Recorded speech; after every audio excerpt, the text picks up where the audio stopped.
Gallery for the third and final library lunchtime lecture for this semester.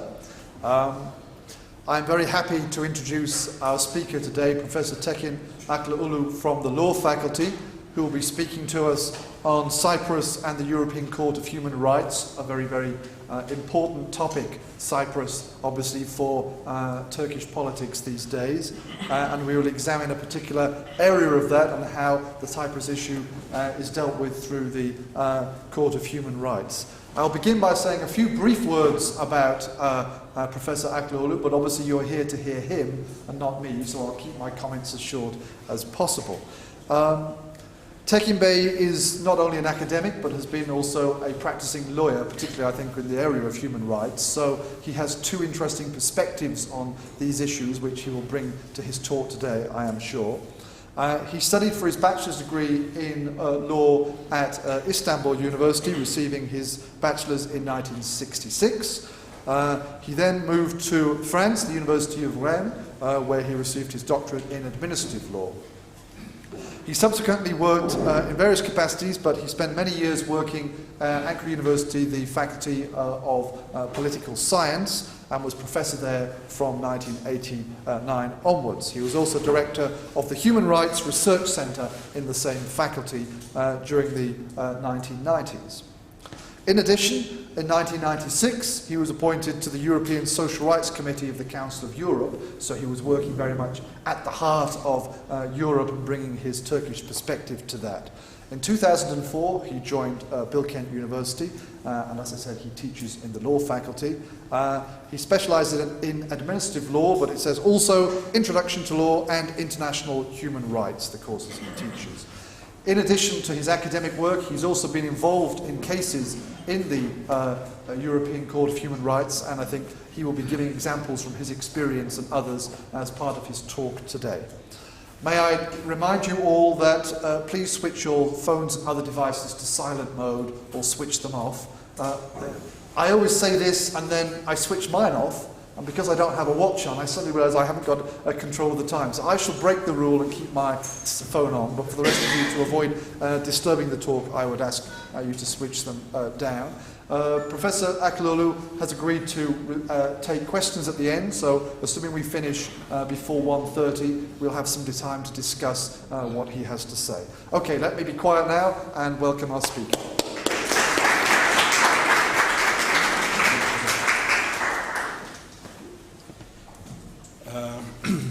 Thank you.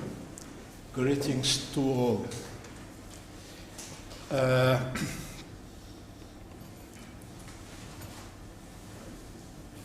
I am not used to give my course in English, so I will read my text. I hope that won't be boring and make you sleep. So, you are looking at my plan, first of all. I will not give any comment for the moment, but you are seeing a series of concepts, legal concepts. So it's an interesting plan because I will not explain each of them, but I would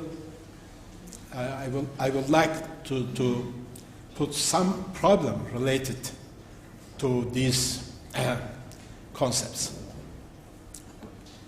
I wrote an article recently, but in French, on Northern Cyprus decisions, and sent it to one of my French colleagues to get his comments. I took a short comment like following: read with great interest your Northern Cyprus. In this field, as in others, the law is a dress. So, salad dressing, maybe that covers the salad. Maybe law, legal concepts covers to some facts, like salad dressing, for embellish the situation or change it.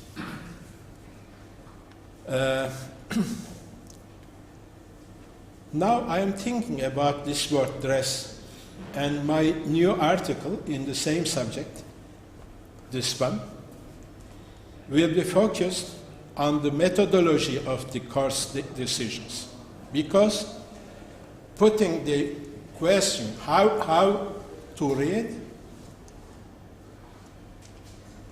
means to put a methodological question. So my draft article is related to this kind of methodological problems. It's really boring.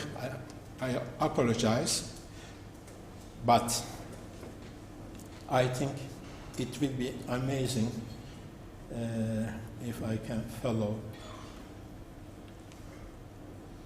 Yes, I will present now some concerns that I had writing the draft of my article. To complete my article, I will share with you a part of these questions aiming to lift my doubts.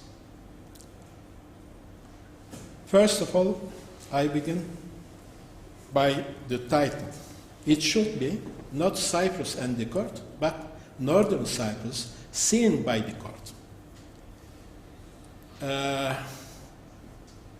Maybe seen by myself, because I cannot, you say, how the court seeing the decisions, but I deduce it from the decisions. Secondly, I have a few words on the poster. I have to say to David, designer of the poster, it's a splendid piece of art. Really. More meaningful than my text. However, a small criticism: instead of maps, it will be better to put on this poster some gadget of a stationery store, puppetry, with stickers, color labels, a small jar of glue, maybe a big jar of glue, for making solid consistency, especially color labels. Why? Indeed, labels are very useful in legal language. In legal decision making, first of all, you need two things: establishment of the facts and their legal qualifications. Concept is a one or two word definition, a definition represented by one or two words. It's shortened way of long explanations, so economical. On the islet of the facts, we stick the labels to provide them a legal meaning, so we qualify the facts by using legal concepts. This is the qualifications work. Then we link the qualifications with relevant norms. Another important aspect are the formula.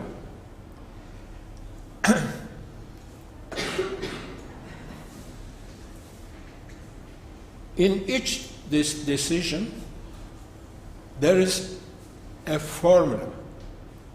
This is its form. Like Roman law, the court deals with the formula. There is a form of the application and a form of decision. In these documents, there is a modular design that permits to think and to build with separately designed subcomponents. The first, in such decision, we can see two blocks. The first is the admissibility block. It permits to see completion of prerequisites of the case or application. Second one is the merits block.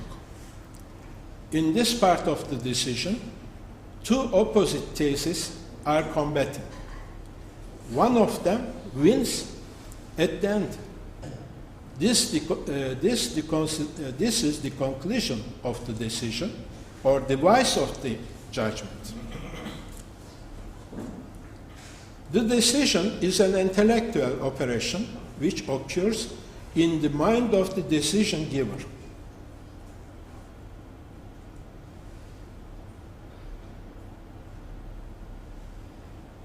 Not in my mind.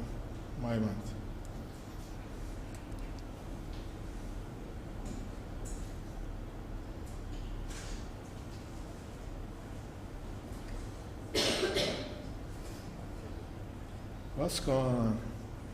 You're there now. That's Huh? 2 blocks. Yeah. 2 block. Yeah. Yes. The decision is an intellectual operation which occurs in the mind of the decision giver. The motives, grounds on which the decision is taken should be clear and visible, so the people be convinced. But before them, the decision giver should be convinced. Otherwise, the decision cannot be taken. However, no one can argue that it is an entirely rational process. But we can say easily that it is a political process because it's based on the choice between multiple arguments. In Turkish, we say, with one rose,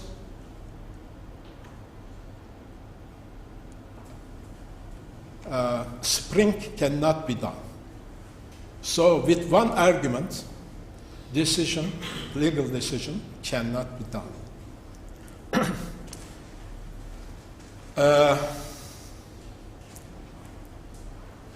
How can say if the decision is lawful or righteous?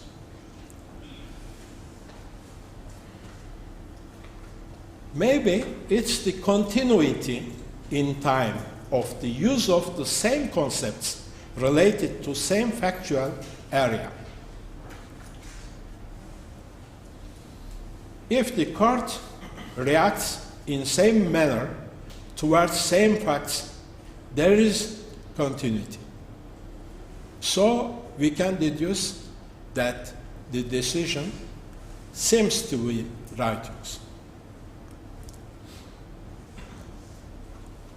Another key concept is jurisdiction.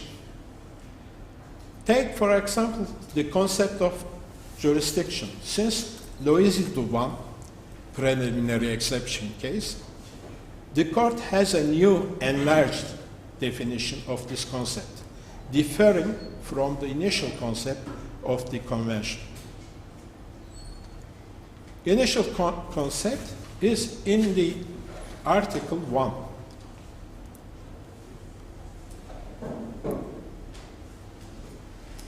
The high contracting parties shall secure to everyone within their jurisdiction the rights and freedoms defined in Section 1 of the Convention. In that wording, jurisdiction means, first of all, territory on which sovereignty is exercised.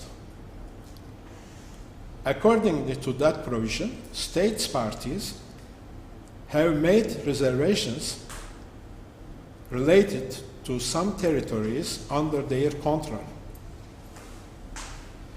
According to the court, the concept of jurisdiction under this provision is not restricted to the national territory of the high contracting parties. This is said in the Lois de One. The responsibility of contracting parties can be involved because of acts of their authorities, whether performed within or outside national boundaries, which produce effects outside their own territory. This is a new concept. Also, with Lois de One, the court has begun to control military actions. Bearing in mind the objective and purpose of the convention, the responsibility of contracting party may also arise when, as a consequence of military action, whether lawful or unlawful, it exerts effective control of an area outside its national territory. In ISA and others, we can see the confirmation of this approach. The applicants alleged that their husbands had been arrested and killed by Turkish military forces in northern Iraq. The court had rejected the application in the admissibility stage for lack of proof, in other terms, for being manifestly ill-founded. If the applicants might brought sufficient proof, the court could have dealt with the merits. This is a courageous approach. So people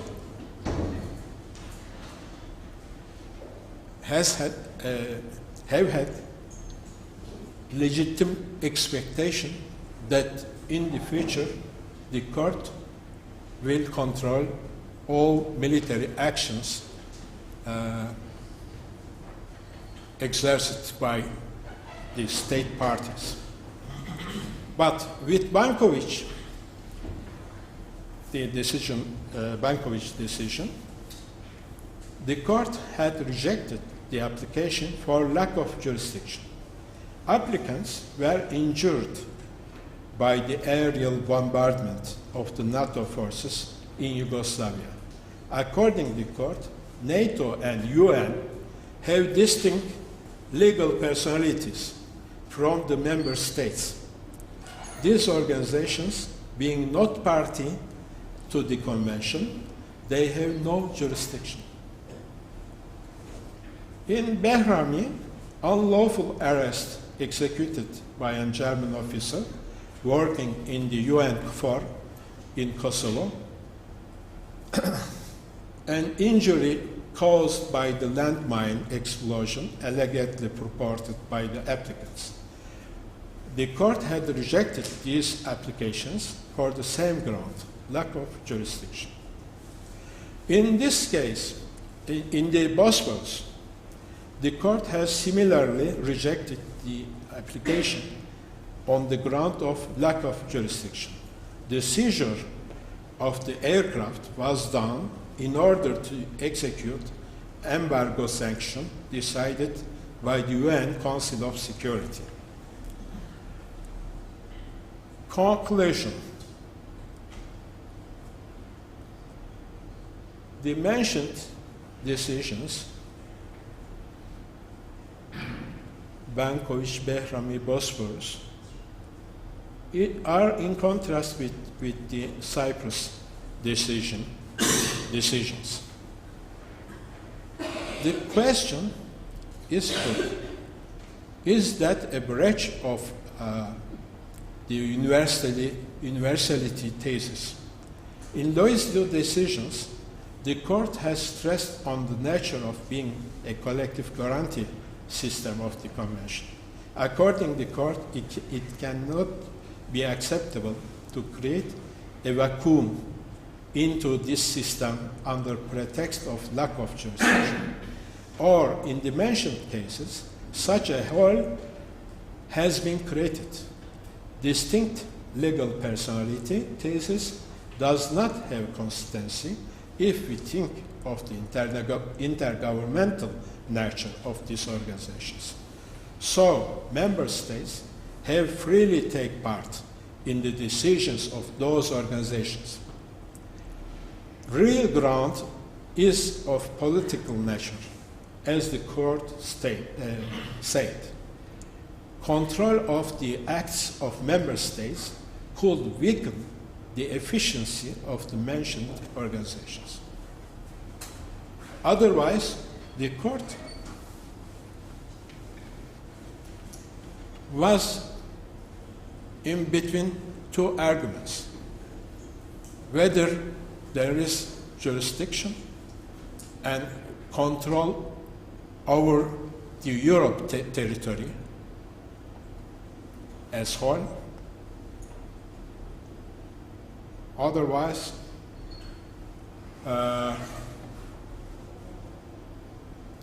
under pretext of distinct personality, member state having not responsibility. But starting from that point, maybe little question is following.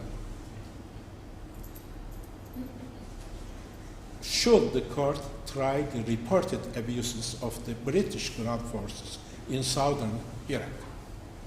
Because British presence in southern Iraq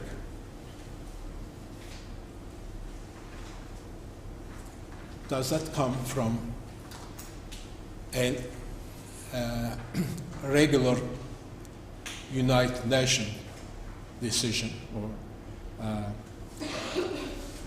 resolution, nor the NATO resolution. So allied forces have been decided to get into Iraq and invite this area for the sake of the world peace. Same reasoning was argued by the Turkish government in Louisville case.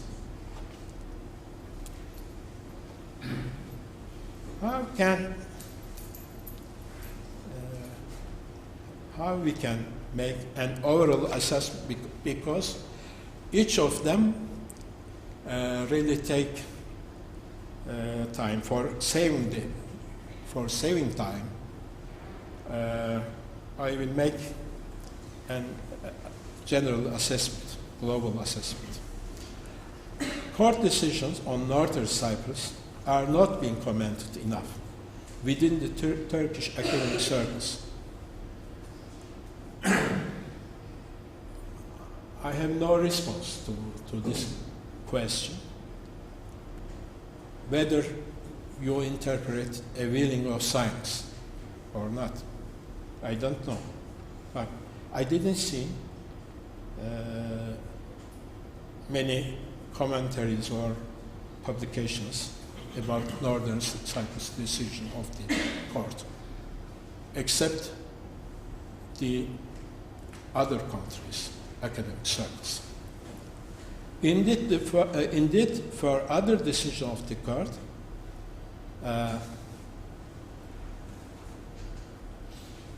2,400. There are a few commentaries of Turkish academicians. Turkish related decisions now are in nearly 2,400. So we should have at least 2,400 commentaries published, already published. Interesting. There are more than 1,500 applications pending before the court regarding to Northern Cyprus property issue. Near 50 of them sentenced in the sense of violation of the convention with the condemnation of Turkey. Common subject of those claims is property violations resulting of the Turkish intervention of 1974. Cyprus issue is a complicated matter. More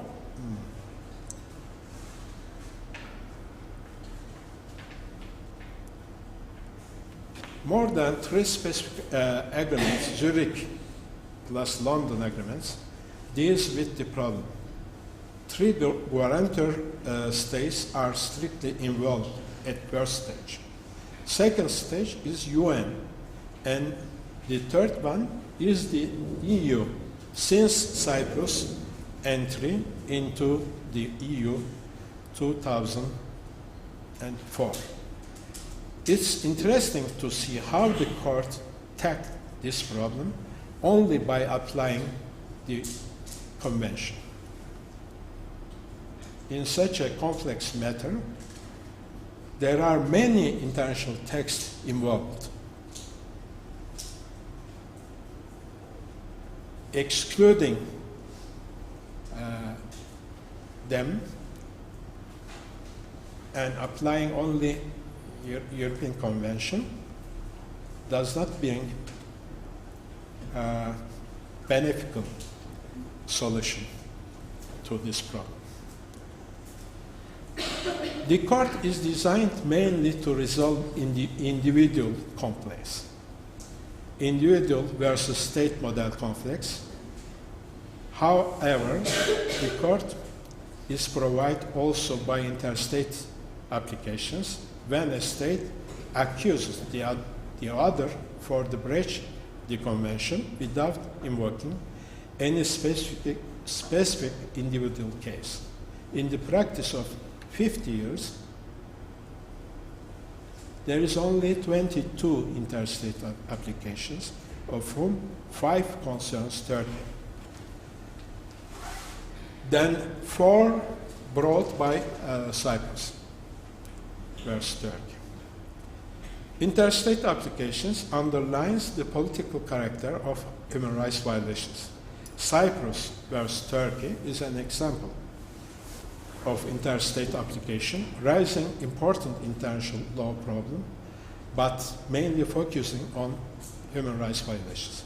The court is only bound by the convention, but by the raising of cases, started facing complex problem that required the interpretation of different international law texts.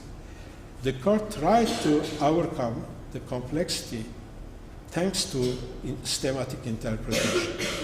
This includes, firstly, the immediate context of the provision. Secondly, their inclusion is an entire institution. Thirdly, their inclusion across the legal system to which they belong. The application of these principles to Cyprus cases as follows.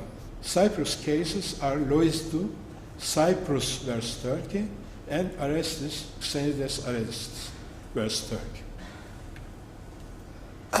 Common content of the violated provisions: Turkish military intervention of 1974, institutional framework, UN, Council of Europe, and EU, legal system, international law, and other international legal sources. The logical sequence common to 3 cases. The Turkish military intervention of 1974 was illegitimate under international law. Northern Cyprus entity is a Turkish subordinate administration whose illegal acts are attributable to Turkey.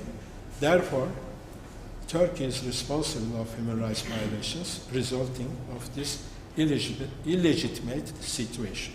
This is a linear way of thinking used in the decision, generally used in the decision formula. Turkey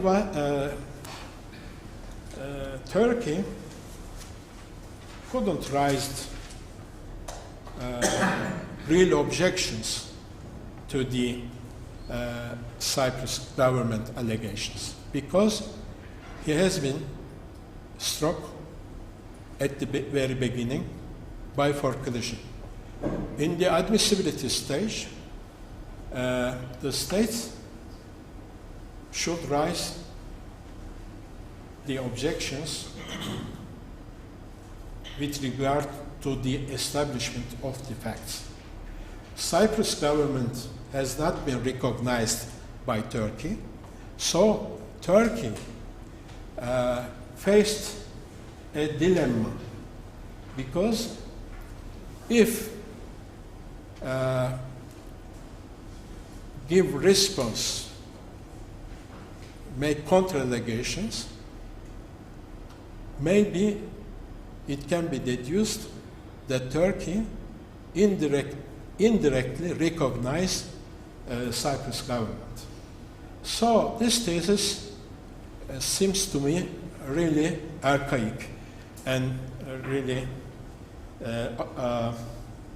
old-fashioned thesis. But unfortunately, has been argued at the beginning of the cases. So Turkey has been condemned for the acts happened long before the recognition of the court's competence. The court admitted that all acts attributable to Turkey and having continued consequences, or some facts being finished, being produced, their effect is are finished, but some of them continue to produce their effect. This kind of violations called as being continued violations. But the court qualified all allegations of the Cyprus government as being continued violation, whether their date is previous of the recognition of the court competence. For completing of this short presentation, Cyprus cases indeed have had a big consequence in favor of the Cyprus government. The court has recognized by these applications that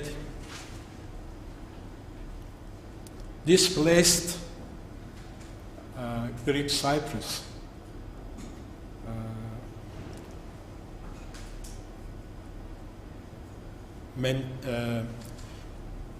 saving their property rights, then the Turkish government has responsible to award the loss of use of these applicants.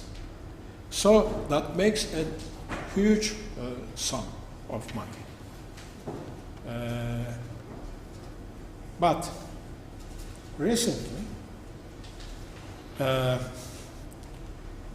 on March 2010, the court delivered its inadmissibility decision in the Demopoulos case, in which it concluded that the law which sets up the Immovable Property Commission in the northern part of Cyprus provides an accessible and effective framework of redress in respect of complaints about interference with the property owned by Greek subjects. So the courts turned back with this decision at the very beginning of the problem.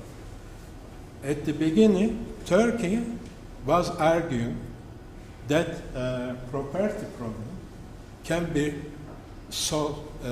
resolved by communal negotiations.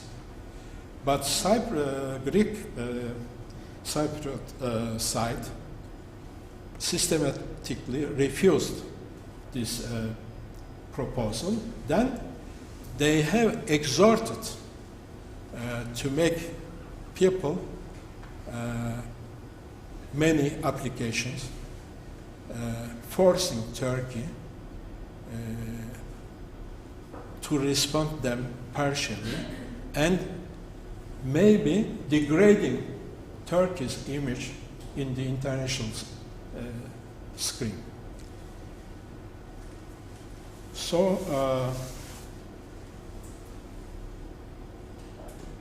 this is my political conclusion. But indeed, I repeat, in each of these decisions, there are different views, the same concepts. This is really, really interesting. How the judges, how the court deal with the comment of the concepts, how the court mentality were at the moment of the decision, at the moment of deliberation of the court. This, no one can know, it cannot be known, but we can deduce the change of definition by regarding the use of concepts in the various decisions. So that was the main problematic of my draft article. I am working on. I hope to finish as soon. Then we will see. Then we will see that we may be published somewhere in England or elsewhere.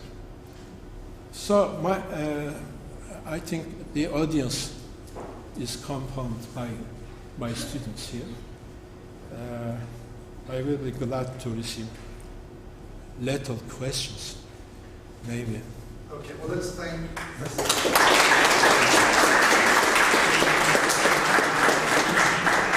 We have a little bit under 10 minutes, so if anyone has any questions, you can ask in English or Turkish, whichever you want, about this talk. I found it very interesting to put a specific case, a specific problem, the case of Northern Cyprus, into how it's dealt with by the European Court of Human Rights, but to look also at the nature of the court and how it works. That helps you to understand what can and I think what cannot be done and what is being done in these cases. It helps to bring that clearer into light. So, does anyone have a question for Professor Akıllıoğlu? Anything? As English or Turkish is fine. Anything you wish to say? Any comments you want to make? Young man over here. Would it be okay if I ask my question in Turkish? Turkish is fine, yeah, to make it clearer and so on. Hocam, sunumunuzun başında Avrupa İnsan Hakları Mahkemesi kararlarının bir ölçüde de olsa politik kararlar olduğunu Yani farklı argümanlar arasında birisini tercih ederken politik faktörlerin de rol oynadığını söylediniz. Bunun da anladığım kadarıyla bir örneği olarak aynı kavramların farklı olaylarda nasıl farklı şekilde, tutarsızlık teşkil edecek şekilde farklı yorumlanabildiğini izah ettiniz. Şimdi Kıbrıs konusuna baktığımızda son göstergemiz, yani Mart'ta alınan kararla birlikte bir içtihat değişikliğine gidildiğini görüyoruz. Önceki kararlarda da, kararların arka planında da bir takım politik tercihler olduğunu kabul edersek, son kararda da yine bir takım politik tercihlerin hakimleri etkilediğini varsayarsak, bu içtihat değişikliğine yol açan politik sebepler neler olabilir?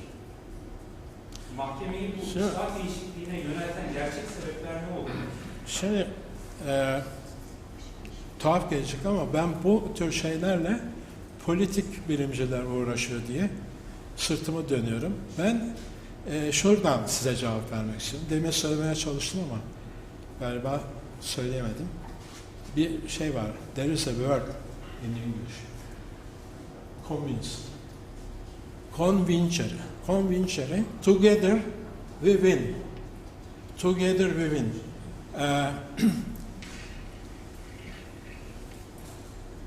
Who are those are together? Who are them? These are the arguments. In the mind of each judge, plenty of arguments, battling, combating against each other. But some party win over the other arguments. So there are winners and losers. So in each decision-making process, there are also physically winner-losers. For example, plaintiff, if has gained a case, is a winner. The other one, like me, is loser. So, according to Bentham, do you remember Jeremy Bentham? Yes, 19th century a couple of utilitarian philosopher. Yeah, a couple of days ago, we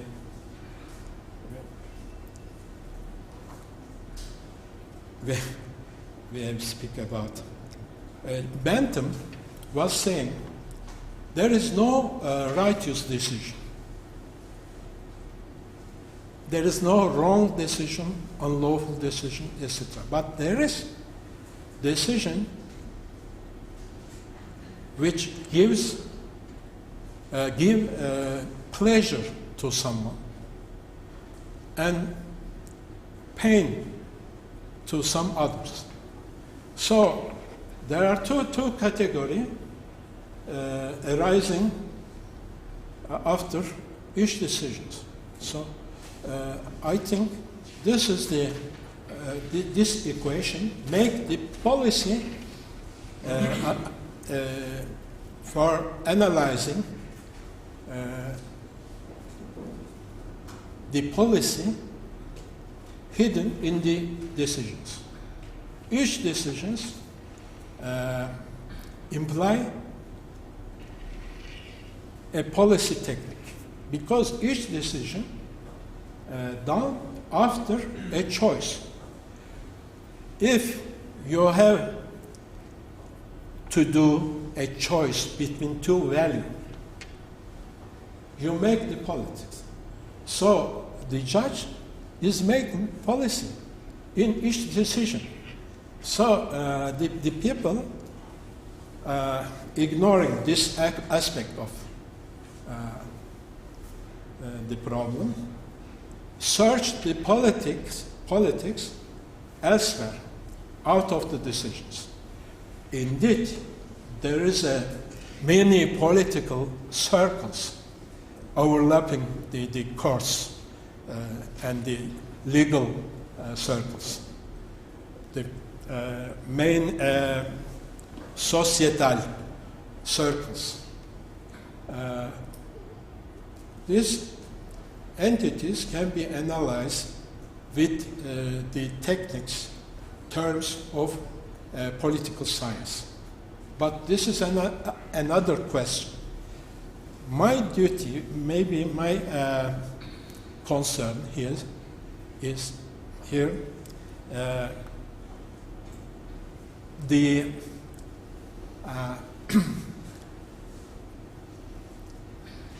how can I say, to see the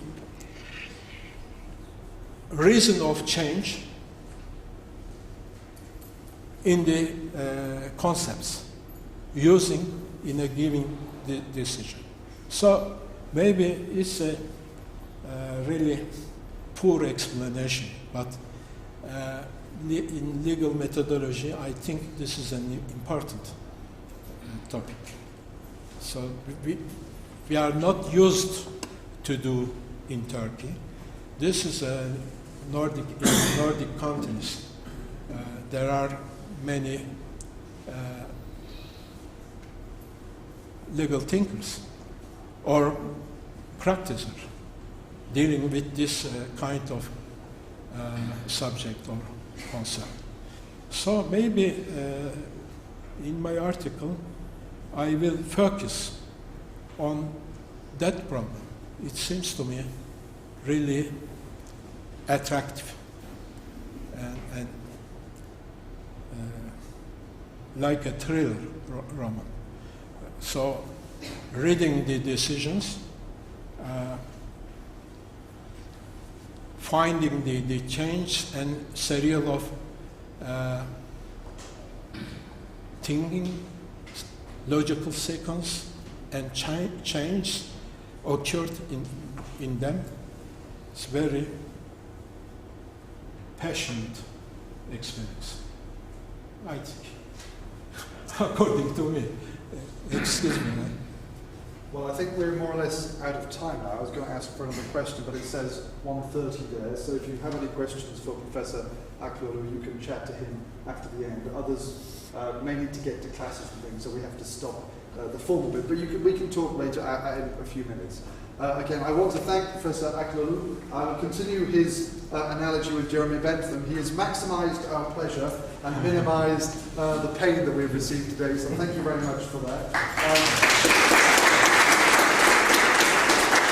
I would also like to thank all the library staff who worked very hard to organise these talks and prepare posters. It's nothing to do with me, I should add.